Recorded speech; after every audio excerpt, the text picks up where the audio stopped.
Welcome to another episode of Search News You Can Use with me, Dr. Marie Haynes. In this episode, I'm going to share with you what I learned this week while trying to further understand what it is that Google rewards in websites. We really didn't find a lot of data amongst our client base to analyze that's specific to Google's product reviews update. So what I did this week was spend time reading articles from other experts who have analyzed the update. I'll share with you in this episode what I learned from reading Gabe's post and also an article on Search Engine Journal by Mordy Oberstein, which I thought was really interesting. We had another one, maybe two of these mini updates that I keep talking about, so I'll share on that. But if you are a site that has been trying to get action in Google News but struggling, you're going to want to hear the story of a client that we consulted with as something that we learned is it's almost impossible to get into Google News for many sites right now. And it's actually been this way for quite a while, so I'll share about that with you as well. This is episode number 181 of Search News You Can Use. You can find an online version of this at mariehaynes.com/newsletter. The online version is not exactly the same as this podcast. It used to be. I used to essentially read newsletter for podcast. And then over the last year or so, I started adding my own thoughts. And really what podcast has become is me sharing what did I learn this week, which is really cool. If any of you were considering starting a podcast, I'd recommend doing it. It doesn't even matter if you have a very small audience. For me, the best part of recording this podcast is that in order for me to talk about things, I need to learn about them and try to understand them. So my main reason in doing this is just to improve my knowledge, which if you work in SEO is something that we all need to be doing. It's a profession where you can't sleep on new industry knowledge or else you're going to get caught behind the times. I saw a Reddit thread this week from a small business owner who was asking what to expect when their newly hired SEO agency has told them that it's going to take 6 months or more to see any results from their SEO efforts. Now, this is pretty standard. I mean, it's something that a lot of us say. SEO is not usually going to get you ranking number 1 in a really short time frame, unless maybe you have almost no competition. It takes time to create great content and to find ways to get people to link to that content and to be continually improving upon the technical aspects of your site and just always optimizing as you figure out what it is that your readers are finding valuable on your site. I guess all that takes time, but the thing that really bothered me about this Reddit post is that almost all of the responses for this business owner were essentially saying, just give it more time. Your SEO company needs to keep building links, and soon you're going to start seeing better rankings. I feel to me it's like the one tool in the toolbox of many SEOs is finding as many ways to build links as you can. But the types of the links that these companies are building, for the most part, are self-made links, where you're trying to trick Google's algorithms into thinking that they're actually recommendations from people that matter. So for this business owner, they're saying that their newly hired SEO company is creating content for them twice a month and building links to that content as well.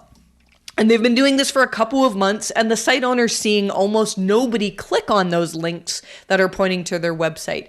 Now, I don't know any details about this situation, but I'd love to see the content that the SEO company is producing for this site. My bet is that it's not expert level content. And I also bet that the links that they're building are not actual recommendations from experts. And I bet you that 6 months are going to pass and this business owner is going to get frustrated that they're not seeing more movement, and then they're going to fire this SEO agency. And this is probably why most people do not think highly of search engine optimizers. You can do incredible things with SEO, but I really believe that to do good and effective work, we can't just rely on tactics that used to work years ago. In our site reviews, our main focus for the past few years is on improving as many of the signals as we can that Google would use to measure things like EAT.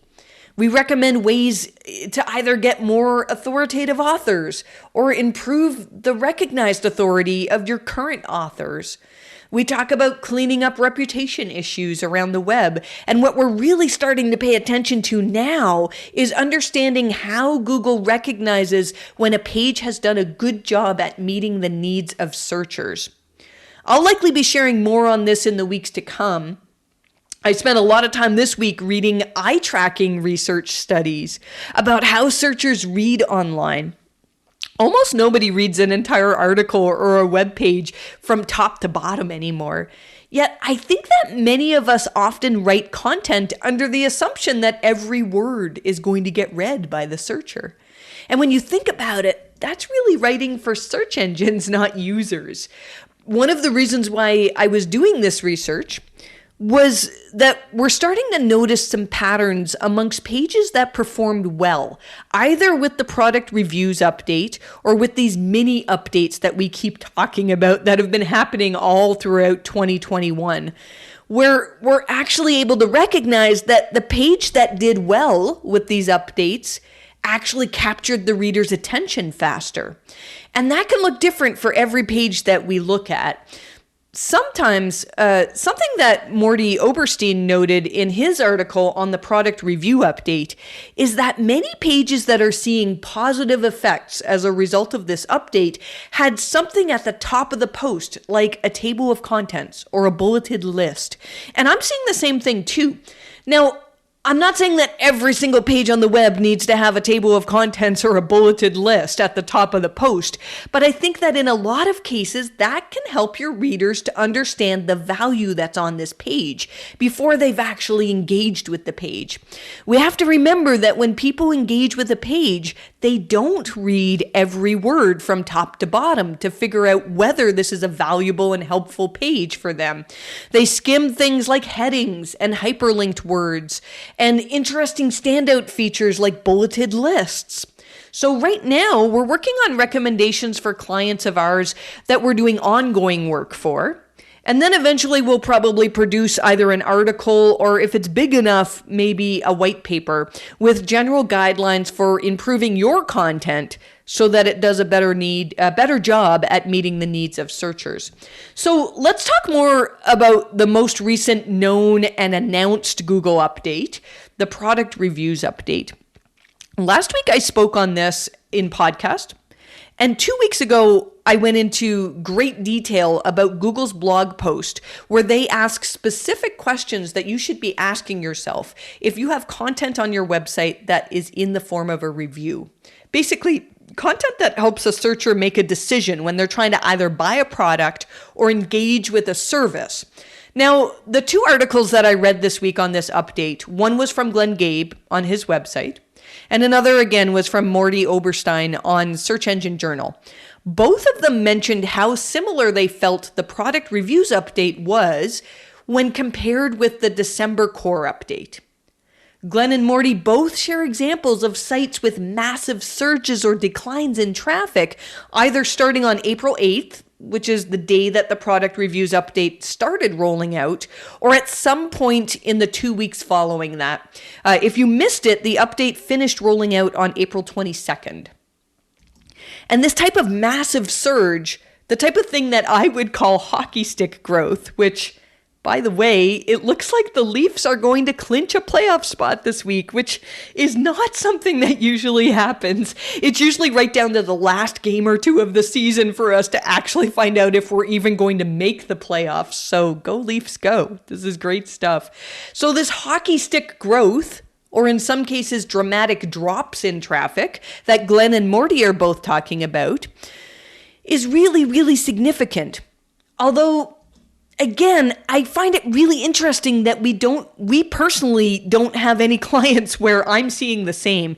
Now, don't get me wrong. I'm in no way disagreeing with Glenn and Mordy. I think they're both really, really smart investigators.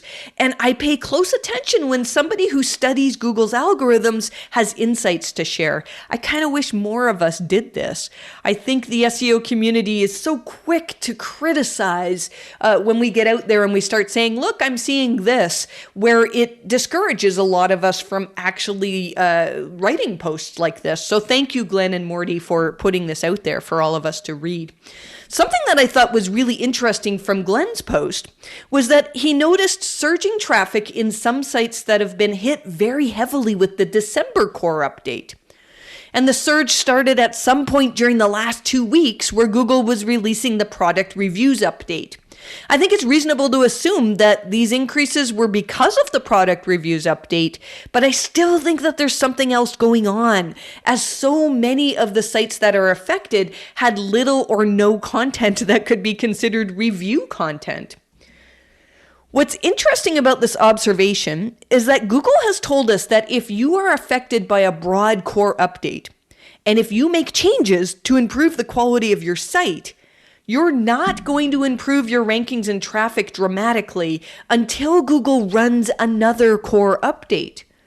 So if sites that were hit by the December core update appear to be recovering between April 8th and April 22nd, it sounds to me like whatever was rolled out by Google really was the same in some ways as a core update. I don't think it really matters for us to try to figure out whether Google released another core update that they didn't tell us about, or whether the product reviews update was somehow connected. I think what we really need to know is that once again, Google changed something that had a drastic effect on many sites. Something else that Glenn pointed out, I mentioned this last week, but it's worth mentioning again, is that some sites that declined with this update had large amounts of user-generated content that could be considered review content.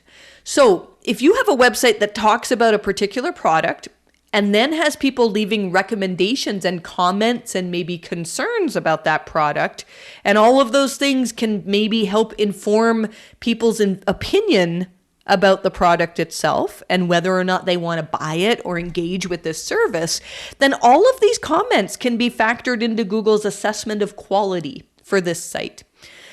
I've seen people say that this is one of the reasons why they got rid of comments on their website. I saw Lily Ray tweeting something where she said that some of her medical clients just decided to completely scrap user-generated content, usually in the form of contents, completely, because there was just too much low-quality, useless stuff in the comments section to make it valuable to anyone. I get that, and I understand why those companies did it, but it might not always be the best course of action, in my opinion. It's been a while since I mentioned this, so I'm going to repeat this again. A few years ago, Jennifer Slegg was asking Gary Ish from Google about whether comments were a ranking factor in Google's algorithms. And Gary actually said that a thriving comments section could be a positive ranking factor.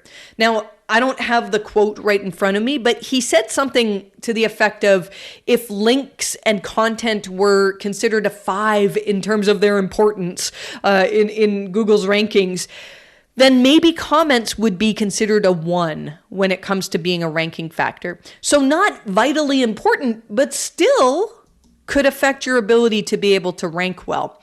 So if I was given the choice to either improve upon user-generated content for a review page, or really any page on the web, or completely get rid of it, I would want to keep it if possible.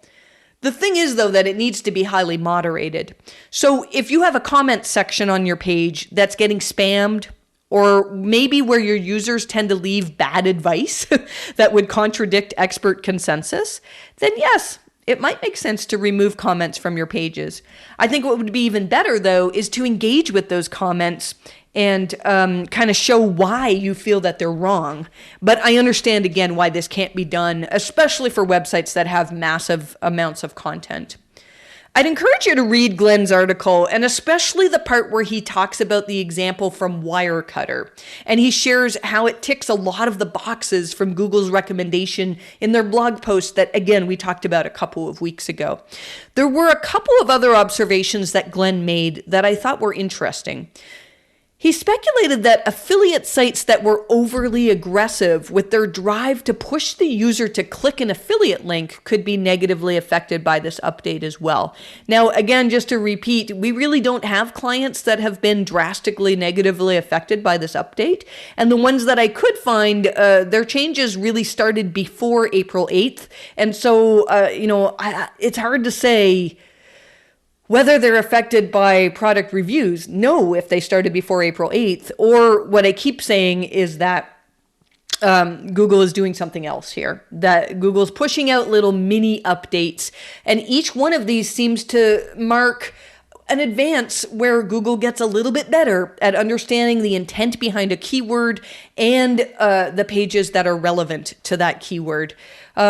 We did notice a couple of dates this week. April 18th was a day on which we had a number of clients with changes that I think are connected to Google understanding intent better. And then Barry Schwartz wrote about April 23rd as one of these dates as well, which so far we haven't seen in our data, but it's possible something was going on there. So it's really interesting that Glenn noticed this, because Mordy noticed something interesting similar in his article. So in his Search Engine Journal article, he shares an example of the keyword best built-in microwave. And he gives an example of a page that used to rank well for this query, but lost a couple of ranking positions along with the product reviews update. Now, in this case, the page that suffered was actually a pretty decent page. It still ranks on page 1, but it lost some ranking positions. In Mordy's words, he says, quote, "There's nothing thin or spammy or anything of the like here. It's legitimately good content." And this is a page that did not do well with the product reviews update. I'd encourage you to read his entire article, but if you want to track along with me, you can do a search for best built-in microwave. And the page that lost rankings is from St. James Gate. And the page that improved is from a site called Best Reviews. I thought this was really interesting, where he shows the part of the page that has product images along with a link that says, here's where you can buy it on Amazon or wherever you're going to buy it. And he pointed out that the descriptions of these products for the site that lost in the product reviews update, the descriptions are filled with what he calls marketing language. I think I mentioned this earlier in another thing I was talking about today, where I called it commercial language. He highlights one of the descriptions of these microwaves, the best built-in microwaves. And the description says, achieves fast and delicious results with your recipes. Or there's another one that says, this microwave oven is a blast to use and will be an excellent addition to any kitchen. Now, I can't say I've ever owned a microwave that I've considered to be a blast to use. I feel like there's a joke in there somewhere, but I don't know.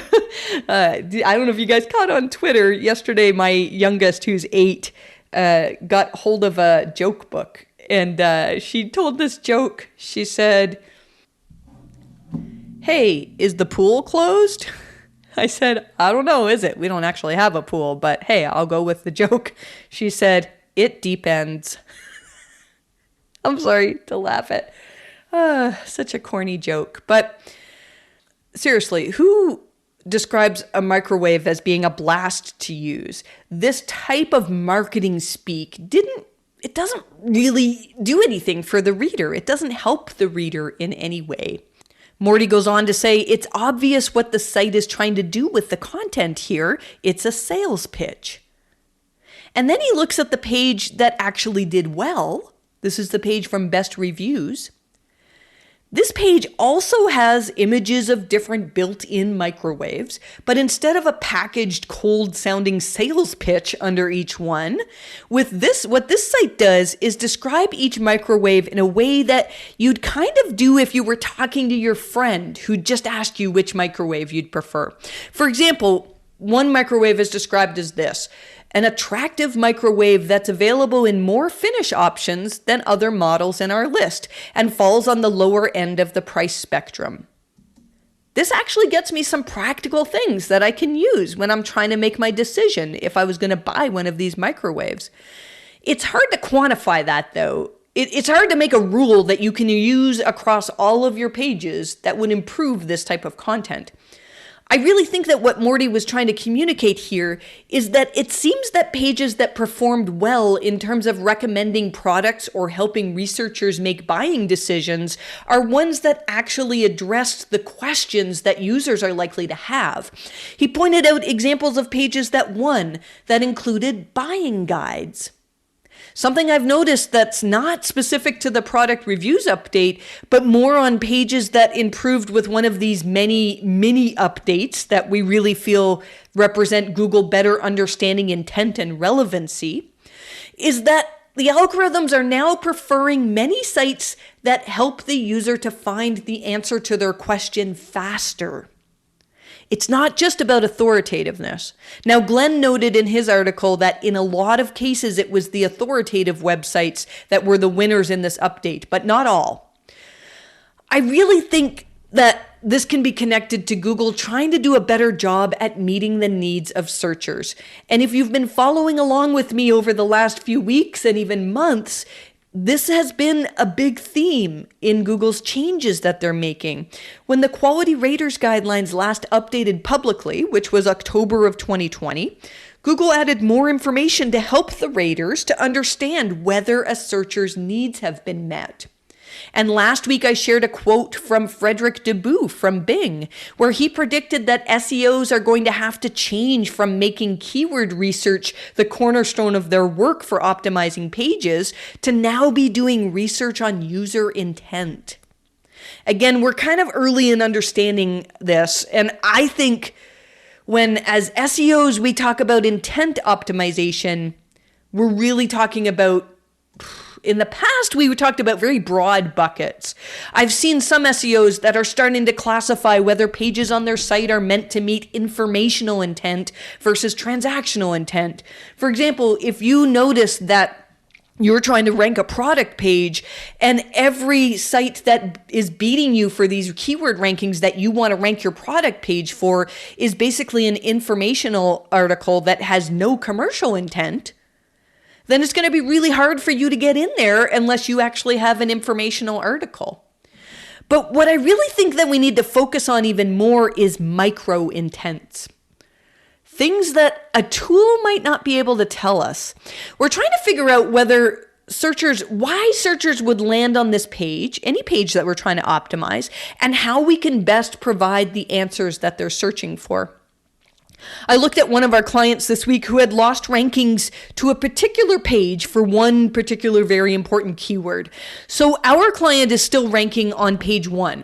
They just dropped a position, or it's one position for their main keyword. Dropping from number 1 to 2, though, for your main keyword can be devastating. And when we look at the post that is now outranking our client, it does have a bulleted list at the top of the post. That's a table of contents that immediately draws the searcher in. And I really think it promises to the searcher that yes, your answer that you're looking for is on this page. For our client, 90% of the content that's visible above the fold when you first visit this site, it reads like a sales pitch. We actually think that our client has drastically better content if you scroll down the page, better content than the one that's outranking us, but you wouldn't know that unless you took the time to read the entire article. The reader has to get past all the commercial stuff to actually find the gold that's in the article, the really, really helpful stuff. So we've made a big list of recommendations for this client to help combat that. I do think eventually we'll come out with some type of an article or, like I said, maybe a white paper on our recommendations here, but it's still very, very early, and I'll be looking at individual clients, for the next several weeks. So whenever I can pass something on in podcast, I will, but it's hard for me to share very specific examples because I don't want to expose our clients in case some of you are competitors out there. So what can you do for your website or for your clients' websites in order to try to optimize for micro intent? Well, what I'd recommend is starting to focus on important keywords that have slipped in rankings over the last few months. You're looking for keywords where your client used to perform really well and then gradually has been losing rankings. Over the last few weeks, maybe since January, which is when we first started seeing these micro updates that I think are really connected to Google understanding intent.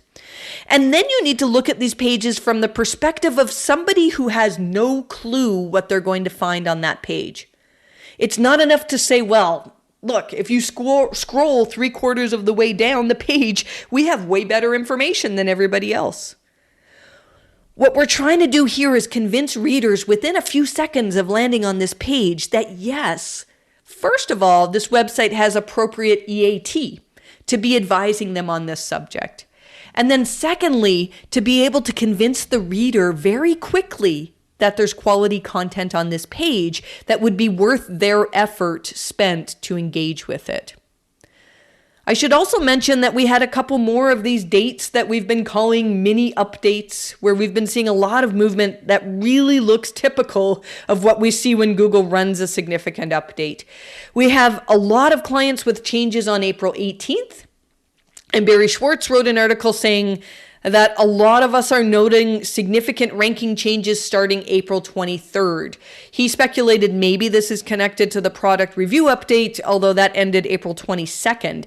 I haven't looked into whether these changes could be connected to the product review update just yet or something else, but I think it's a reasonable assumption to say that this is just another one of these mini quality updates where Google gets a little bit better at recognizing relevancy. All right, what else is interesting in SEO this week? I've seen a little bit more discussion about indexing issues lately. There was a post on Reddit where somebody was saying that they've been trying for 5 days to get 3 particular articles indexed on Google. And Gary Ish actually joined into this conversation, and he commented this: content still has to pass quality checks to get selected for indexing. If you've been struggling to get content indexed, then this could be your issue. Often what I find is that when I say this to people, they'll say, no, my content is super high quality.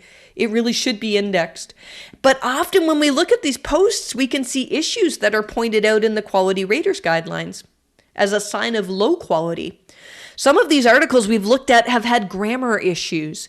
A lot of them were English articles that are written by a non-native English speaker. And I say this every time I make this comment, that if you can write in 2 different languages, I have great respect for you. It's not easy being proficient in more than one language. However, if you want to rank on the English Google searches and your English is broken or it reads like foreign written content, then this definitely can be seen as a sign of low quality in Google's eyes. In other cases, we see EAT issues. You might have a post that talks on a medical subject, but maybe it's written by an author who has no medical EAT. In the past, we're kind of used to Google still accepting those kind of articles into their index, but maybe they just wouldn't rank very well. I really feel like over the last year or so, the algorithms have changed so that in some cases, Google can essentially say, look, we're never going to want to show this to anybody. They're talking on medical topics, but we have no evidence that they have the expertise to do that. Or maybe you have some other type of quality issue that's listed in the quality raters guidelines, and in the past we could still get this type of content into Google's index. And then traditional SEO would say, all right, now we've got it indexed, let's build links to this content and get it to rank. I really think now if you're struggling to get pages indexed, then Google's kind of doing you a favor, because no amount of link building to that content is going to make these pages rank if Google already thinks that they're low quality. I also think that in the aggregate, if Google's excluding a lot of your pages from the index, then this can speak to your entire website's quality as well. This might be a component of Panda, but we have cases even in the last year or so where we help clients clean up thin content, and we've seen an increase in rankings across the board as a result.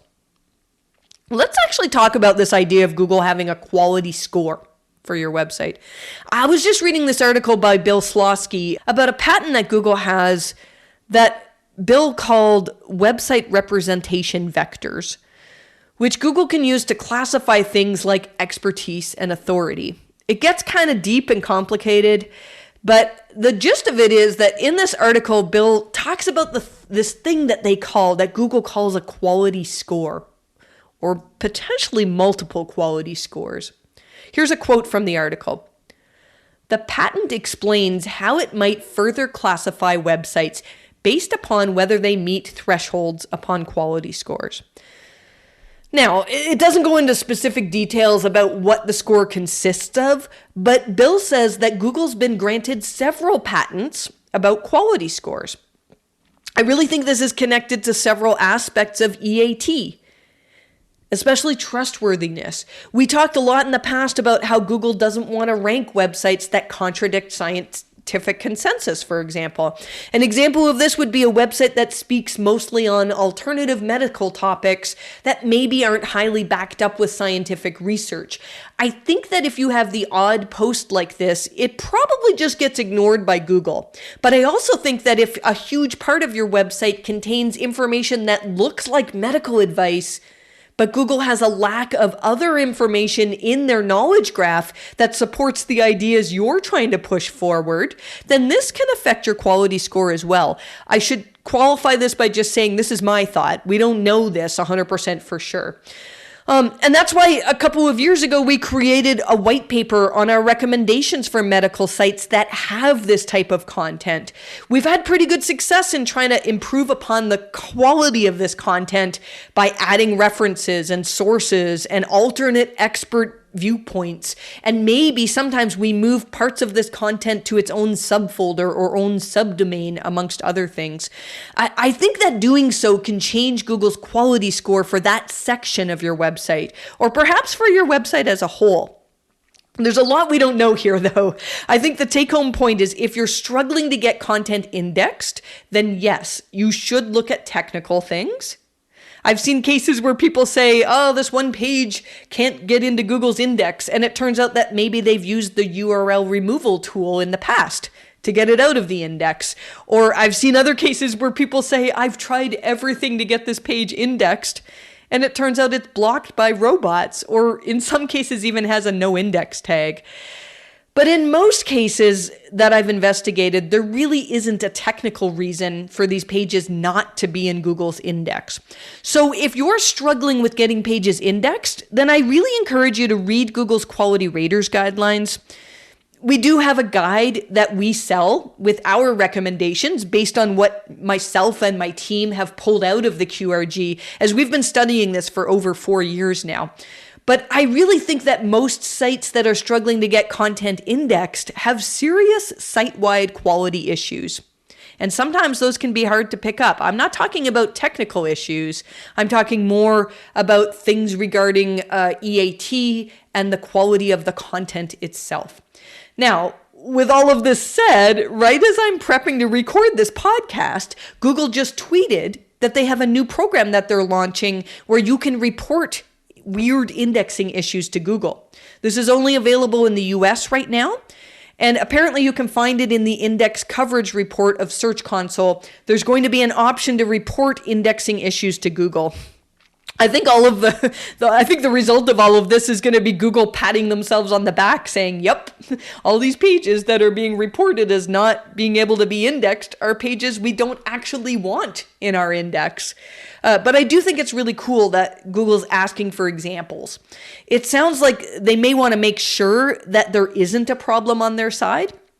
So I'll report back more on that, because I know we do get a lot of emails from people who are struggling to get their content indexed.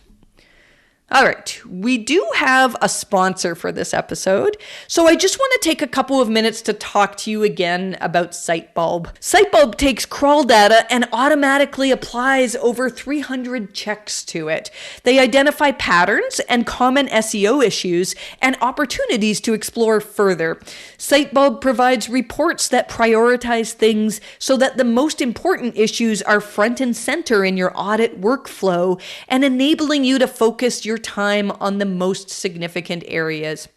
I've been talking a lot in this episode about non-technical things that could be worked on to help improve websites, but improving upon technical aspects, which you can do by using a tool like Sitebulb, things like improving internal linking, finding areas in which Google might struggle to crawl your website, things like that, all have the potential to help you perform better for many websites. It's important to have a solid foundation if you want to perform well. And even if you don't care about all of that, the crawl maps in Sitebulb are insanely addictive. So you're going to want to give it a try. Guaranteed, I was going to say guaranteed it'll help you. Guaranteed might be a strong word here, but I really do feel like you'll get some benefit by running a Sitebulb crawl on your website. If you want to give Sitebulb a spin for free, you can get a special extended trial license by using the code SearchNews you can use at sitebulb.com/searchnews. Okay, this next item is a really interesting one. I'm going to talk about some issues that people are having in getting included in Google News.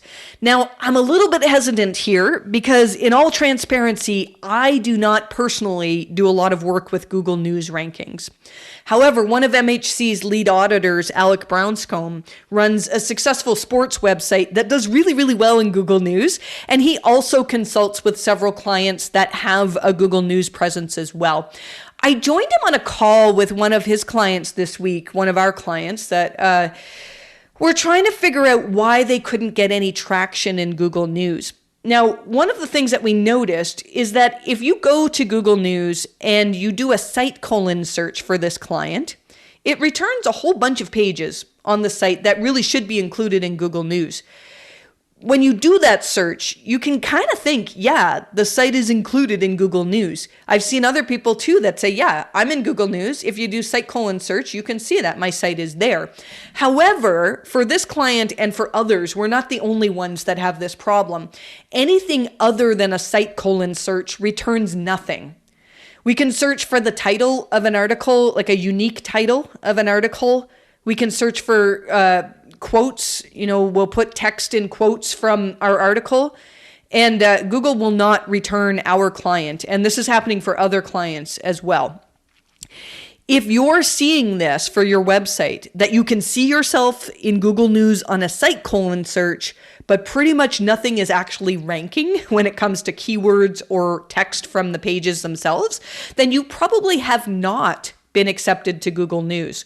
So it turns out that back at some point in 2019, Google made it so that being accepted into Google News is an algorithmic process as opposed to a manual one. I tweeted about this and I had a bit of a conversation with Barry Adams, who, if you don't know Barry, he's very well known as having some fairly large Google News clients. Well, Barry said that he's heard the same story from many people, that since mid-2019, it's been almost impossible for a new site to be included and actually rank in Google News. Now, in June of 2020, which really is a year after these problems have happened, we had this thing that we called the government update. And I actually think that these could be connected. In that update, Google actually shared with us a document on how they fight disinformation. And they said that in times of crisis, they may change the algorithms to prefer authoritativeness over relevancy. And this was in an effort to protect people from being fed fake news. I think the two of these might be connected.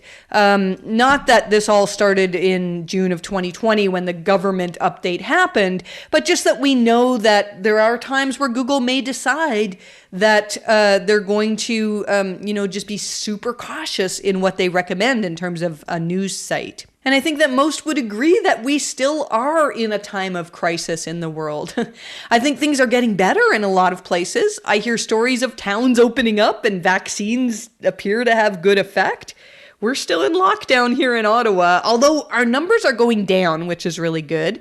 Everyone over 40 is eligible for a vaccine right now, although it's really not easy to get. The point I'm trying to make here is that while things are getting better in some parts of the world, we're still definitely in a time of world crisis. And it wouldn't surprise me if Google has simply closed off new entries to Google News because there's far more spam than good these days, and they want to err on the side of caution in not recommending potentially untrustworthy content. So if you're one of the good sites that's trying to get included into Google News, and this client of ours, they tick all the boxes. They have authoritative writers who really know what they're talking about. They're known as authorities. They have really good content. Now, we've worked with them to no index some of the content on their site that was maybe a bit on the thin side. But really, I don't see any obvious reason for Google to not include them in Google News. So after having some discussion on Twitter this week, my conclusion is that Google's just decided to close the door to allowing new sites, even good ones, into Google News. So I thought I'd mention that for now because I feel like there are other people out there who have been trying to do everything you can to get included in Google News. And if you're struggling, you might just need to wait until Google decides to relax the requirements a little bit.